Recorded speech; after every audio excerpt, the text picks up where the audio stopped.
राधे राधे। पौष पुत्रदा एकादशी व्रत कथा। धर्मराज युधिष्ठिर कहने लगे, हे भगवान, आप कृपा करके मुझे पौष माह के शुक्ल पक्ष की एकादशी के विषय में बतलाइए।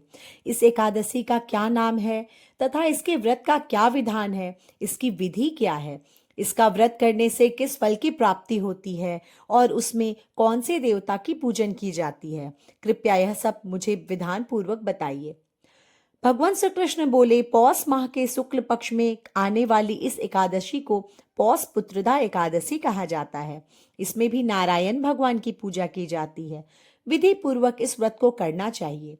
इस चर और अचर संसार में पुत्रदा एकादशी के व्रत के समान कोई दूसरा व्रत नहीं है। इसके पुण्य से मनुष्य तपस्वी, विद्वान और लक्ष्मीवान होता है। इसकी मैं एक कथा कहता हूं, सो तुम ध्यान पूर्वक सुनो। भद्रावती नामक नगरी में सुकेतुमान नाम का एक राजा राज्य करता था। उसके कोई पुत्र नहीं था। उसकी स्त्री का नाम सैव्या था। वह निपुत्री होने के कारण सदैव चिंतित रहा करती थी। राजा के पीतर भी रो रो कर पिंड लिया करते थे और सोचा करते थे कि इसके बाद हमको कौन पिंड देगा। राजा को भाई, बांधव, धन, हाथी, घोड़े, राज्य और मंत्री, इन सब में से किसी से भी संतोष नहीं होता था। वह सदैव यही विचार करता था कि मेरे मरने के बाद मुझको कौन पिंडदान करेगा। बिना पुत्र के पितरों और देवताओं का ऋण मैं कैसे चुका सकूंगा। जिस घर में पुत्र न हो उस घर में सदैव अंधेरा ही रहता है। इसलिए पुत्र उत्पत्ति के लिए प्रयत्न करना चाहिए।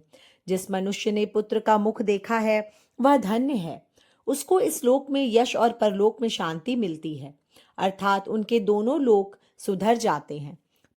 पूर्व जन्म के कर्म से ही इस जन्म में पुत्र, धन आदि प्राप्त होते हैं। राजा इसी प्रकार रात दिन चिंता में लगा रहता था। एक समय तो राजा ने अपने शरीर को त्याग देने का निश्चय किया, परंतु आत्मघात को महान पाप समझकर उसने ऐसा नहीं किया। एक दिन राजा ऐसा ही विचार करता हुआ अपने घोड़े पर चढ़कर वन को चल दिया तथा पक्षियों और वृक्षों को देखने लगा। उसने देखा कि वन में मृग, व्याघ्र, सुअर, सिंह, बंदर, सर्प आदि सब भ्रमण कर रहे हैं। हाथी अपने बच्चों और हथनियों के बीच घूम रहा है। इस वन में कहीं तो गीदड़ अपने कर्कश स्वर से बोल रहे हैं, कहीं उल्लू ध्वनि कर रहे हैं। वन के दृश्यों को देखकर राजा सोच विचार में लग गया। इसी प्रकार आधा दिन बीत गया। वह सोचने लगा कि मैंने कई यज्ञ किए, ब्राह्मणों को स्वादिष्ट भोजन में तृप्त किया, फिर भी मुझको दुख प्राप्त क्यों हुआ।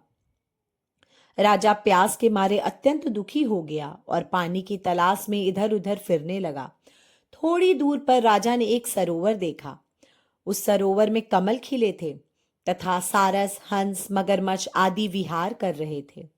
उस सरोवर के चारों तरफ मुनियों के आश्रम बने हुए थे। उसी समय राजा के दाहिने अंग फड़कने लगे।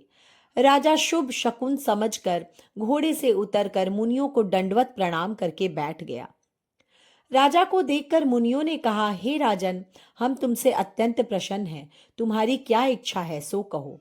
राजा ने पूछा, महाराज आप कौन हैं और किस लिए यहाँ आए हैं, कृपया करके बताइए। मुनि कहने लगे, हे राजन, आज संतान देने वाली पुत्रदा एकादशी है। हम लोग विश्वदेव हैं और इस सरोवर में स्नान करने के लिए आए हैं। यह सुनकर राजा कहने लगा, महाराज मेरे भी कोई संतान नहीं है।